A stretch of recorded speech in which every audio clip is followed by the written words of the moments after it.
don't mind, I'm just going to go and mix a few dry martinis. Do you know how? Of course I know how. That's just the beginning. The screwdrivers, sidecars, Harvey wall bangers. Huh. I'm ready for anything. You usually just bung it all in a bowl and float fruit in it. Ah, well, not tonight. Keith Barron is one of Yorkshire's most successful exports to the world of entertainment.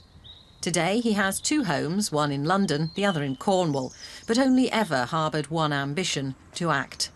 His reputation as a rough-edged northern pin-up is reinforced by regular visits to Leeds. Well, we're here in one of your favourite environments, perhaps, the Yorkshire pub. Yeah, it's nice, isn't Yes, you're a Mexborough boy. Yes, born and bred. What sort of a childhood was yours? Well, just like an ordinary Mexborough childhood, really. Just very ordinary. You know, my parents were... my father was a wholesale provision merchant, and my mother was a mother. And I had an older brother and an older sister. So no other actors in the family? No, no hint of it. My mother used to play the piano and sing a bit, but then I think they all did in those days. Was it assumed, then, that you would go into the family business? Yes. Yes, automatically. I mean, I wasn't really academically very clever, or I don't think I was. My brother and sister were, because they became teachers and a lecturer eventually. So I was kind of a bit of the black sheep, or whatever it is. So you didn't sail through the 11 plus or anything like that? No, I pretended I was ill. I was terrified of the 11 plus, so I never sat it. I pretended I was ill. I even had a bed downstairs. It was only when my mother came up with a feeding mug that I thought I'd gone over the top here, so I... tender age of 11, I pretended to get better. So acting obviously came naturally to you then? Well, I suppose, yeah, I didn't realise it at the time, but yes, I suppose it did. It was inside there, waiting to come out. But your first proper job was where? Sheffield Playhouse, Townhead Street, and I auditioned after a lot of argy-bargy, and I got a job at £1 a week, and I told my mother I was going to get £3 because I thought it sounded better.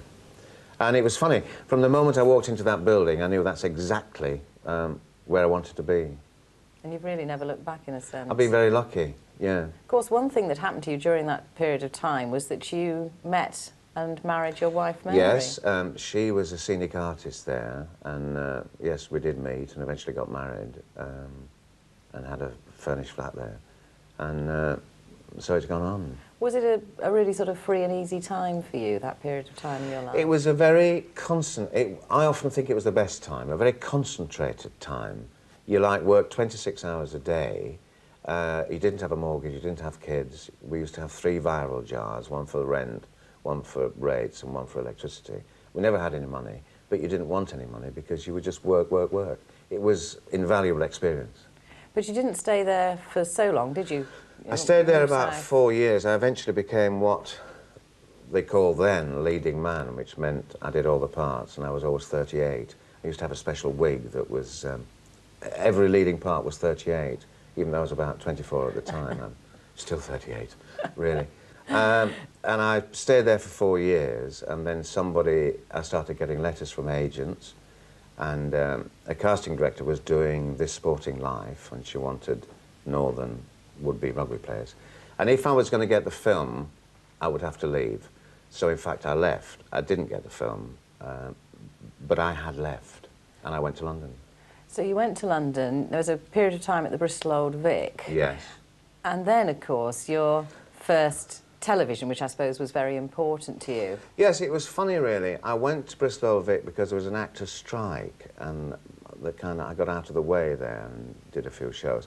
And I came back, and on one day I had 2 interviews. One was for a Z-Cars, directed by Herbie Wise, and I had another interview with Granada for a series called The Odd Man, which eventually became Its Darker Side.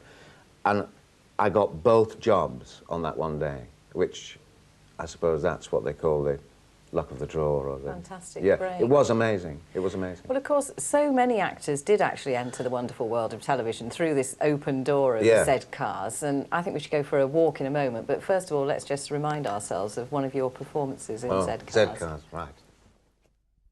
What are you doing there, lad? It was a joke. Funny sort of joke. Well, it seemed all right at the time. Ah, it usually does. It's only when somebody like me starts asking questions you begin to think. Yes, I suppose so. Which of you thought of the joke in the first place? Look, I've told you before, there was only me. No, there wasn't. I thought it'd be Dr. funny. Spencer saw two others running away while you were lying flat out in the hall. Didn't you know? There was only me. Ah, you're right, there was. Because the other two had run out on you. They didn't know you'd got away with a few bruises, did they? I don't reckon they cared much. Because if they'd have stayed, they'd have got knocked off, so they didn't stay. You're a right mug, aren't you? Well, we could hardly have picked a worse day to come for a walk in the park. Well, there you are. A bit of a squelch does you good, Ruth, you see. Typical Yorkshire weather. Yeah. Z-Cars, I mean, you were so fresh-faced and young in that extract. Yeah. But you did actually get a reputation as the actor who never smiled. Why do you think that was? Well, it was a fluke, really. I mean, I was just so terrified of the whole kind of technical medium of television. So that kind of stopped with me for a while. So it was the fear? Yes. It must have been exciting, though, to be in television. You recorded those as though they were live. Well, yes, fun, I mean, I do think that period was probably one of the most exciting periods of television, you know. Because technically things weren't... I mean, it's a lot easier now. You know, it was done by the skin of everybody's teeth. So it was a very exciting period to be involved in. Well, it was very much the swinging 60s. Were you a swinging person in the 60s? Well, I wasn't really swinging because, fortunately, I was working. But, I mean, I was aware of a bit of swinging going on. So you didn't have a pair of platform-soled shoes or anything? No, I had a few pairs of flares. Still got them. So the 60s was dreadfully exciting and all the rest of it. Well, yeah, I think so. Yeah. And you, in a sense, became, I suppose, unavoidably, a northern lad on television, didn't you? Is that true to say? Yeah, I was sort of on the back end of Albert Finney, if you'll pardon the expression. And, oh, you like that. And Tom Courtenay, really. And I did that sort of thing. So you had to polish up your northern accent? Yeah, because when I left Rep, I didn't have one, because I'd done Noel Coward and A Fever and all that. And an agent, in fact, did say to me, if you take my advice, you'll lose the bay window, which was talking posh. So, in other words, you were able to kind of market that commodity of being a northerner? Yeah, and I mean, I always have retained a northern inflection, I think it's called. It's been very useful to me. Much becomes you. Well, so they say. I mean, it's even been useful for selling Andrex toilet rolls occasionally. So everything has its purpose. That's right, including Andrex toilet rolls. Well, you did have your first major success with the character of Nigel Barton in Vote, Vote, Vote for Nigel Barton. Very sort of important to me because it was Dennis Potter. It was Dennis Potter's, not his first plays, but I mean, his second play is very important to me, and indeed to everybody. And of course, it created quite a stir because this character, Nigel Barton, again was a northern lad who academically was successful and went to Oxford, and it was really an illustration of...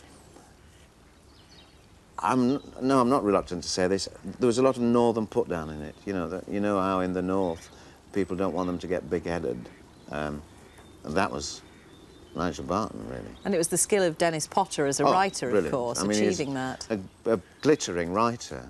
I mean, just glittering, and also very simple.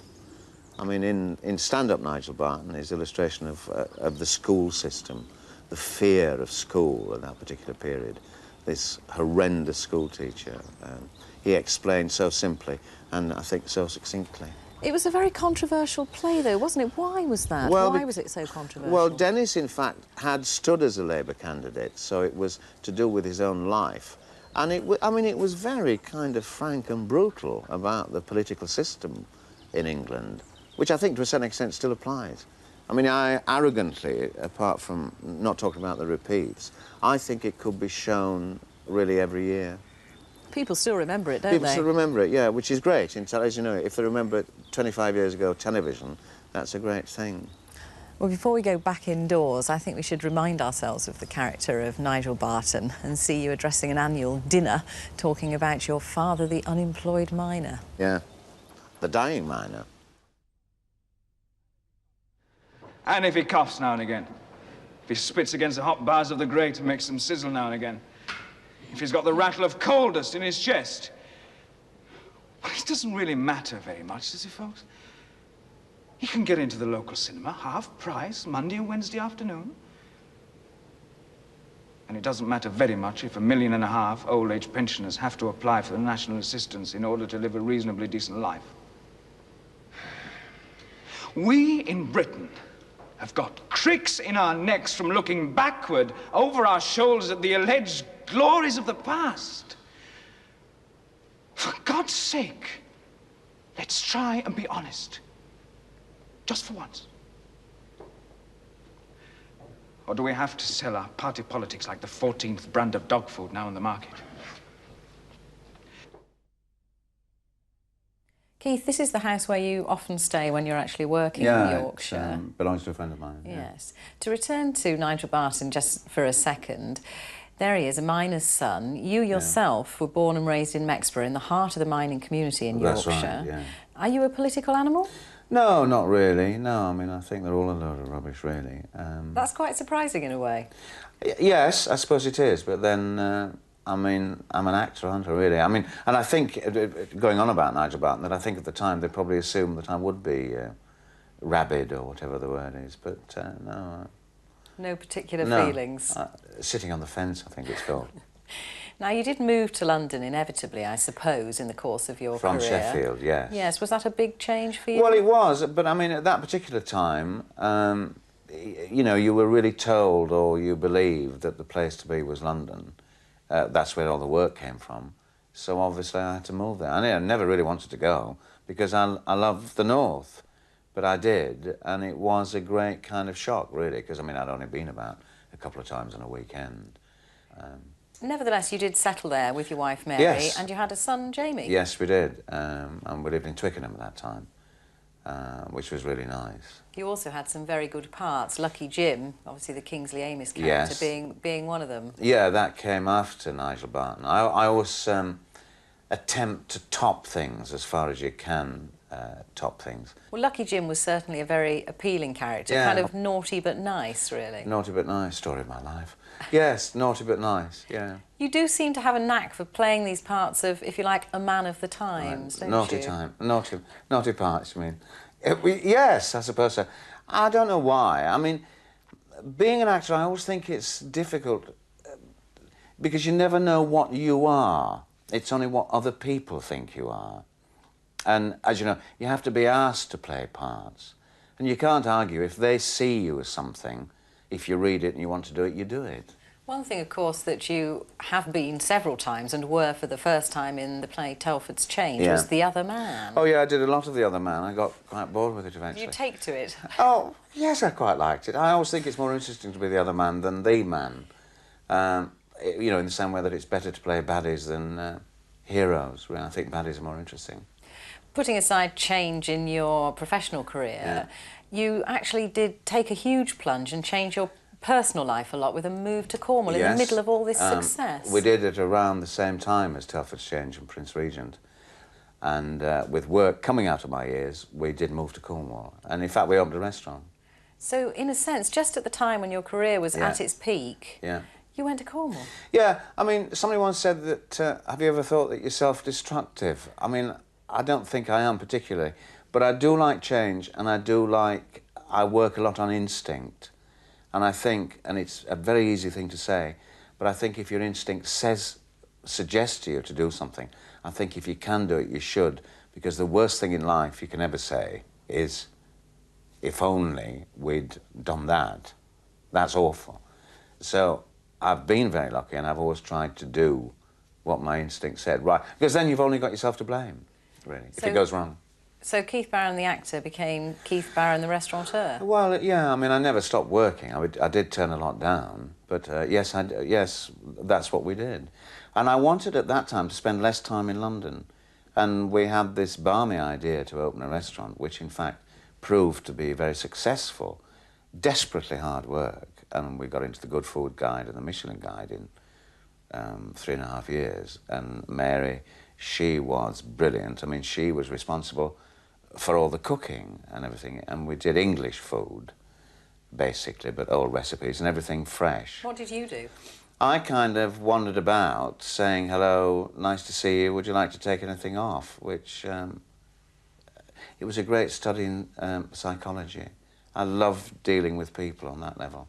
but I couldn't do anything like it again. I mean, it was just that particular segment, and then it was knocked on the head. You say you turned a lot of work down, and indeed you did, but then one day a script came through your letterbox called Duty Free. Well, what made you take that? Well, I read 2 pages of it, and I thought, I cannot not do this. So again, we had a radical change, and we got rid of the restaurant, and apparently the phone still rings, so it must have been good. What was the appeal of Duty Free, do you think?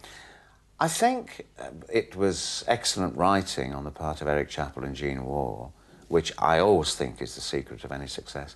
But also I think that the general public could identify with all the characters. I mean, the blokes could identify with me like a would-be romantic, and the ladies certainly could identify with Gwen Taylor. You know, she said everything that most wives probably would like to say.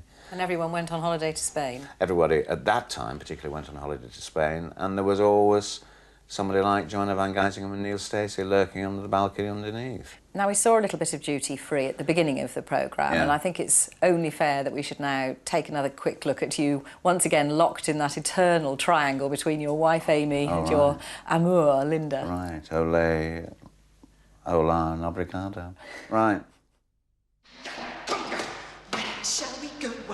I found a room and I've got a key. Ay, conga, ay, conga, ay, conga, ay, conga, ay, conga, ay, conga, ay, conga, ay, conga, ay, conga, ay, conga, ay, conga, ay, conga. Here we are, alone at last. Ay, conga. Over the years, you've been consistently successful in the parts that you've played, and that means at the end of the day, this terrible word, fame. How do you deal with it? Well, I mean, I think it's a compliment. If people can be bothered to stop or to nudge and to say, and usually they're very nice, they say, when are they bringing Duty Free back? I regard that as a compliment because obviously they enjoyed it. So, and I do think it's part of our job. If you do something as successful as that, kind of 17 million viewers a week, you've got to expect it. It is part of the job. You are a very flexible actor, though, aren't you? And you've done so many different things. Haggard, for instance, yes, very different role. Which I loved. I mean, because, as I said earlier, I loved that period. And again, it was Eric Chappell's writing. And I loved the stupidity of it. I loved the eccentricity of it. And, of course, I loved the frocks. And we all had a ball. And different again, The Good Guys with Nigel Havers. Yes, again, totally different. But then again, you know, I like doing different things. I suppose it's a difficult thing for you to talk about, but you've clearly had a very strong appeal for women of apparently all ages, young women, older women, middle-aged women. Just made an old man very happy. Yes, I suppose I have. And I always think, you know, people say sometimes, what do you think it is? Well, I think it's better, if you'll forgive me, not to know what it is. I'm very grateful for it, but I think if you know what it is, you might play what it is, or pretend to be what it is. So if that is the case, I'm very pleased. Well, in a more recent performance, Take Me Home, you played a taxi driver who fell in love with, what, a 20-year-old girl, was it? Yes. Again, it was quite brilliant writing by a man called Tony Marchant, and a very young man who I thought wrote both sides. I don't like the word middle-aged, but I do mean middle-aged, and also the young. I mean, I did have an affair with a much younger woman, but his writing was brilliant. And you loved that play? Oh, I loved it, yeah. We'll just take a quick look at a clip from Take Me Home, where once again you play this man locked in an eternal triangle, but this time perhaps far from funny. The opposite of funny. I mean, tragic, really, but then that's sometimes life, isn't it? Tell me. It was just a fair, just a young girl I picked up. Just one of those things? No. One night stand, that's all? No. I want to be understanding. I want to shrug and say it happens. You can't. Well, try. You can't. Guess it's still going on.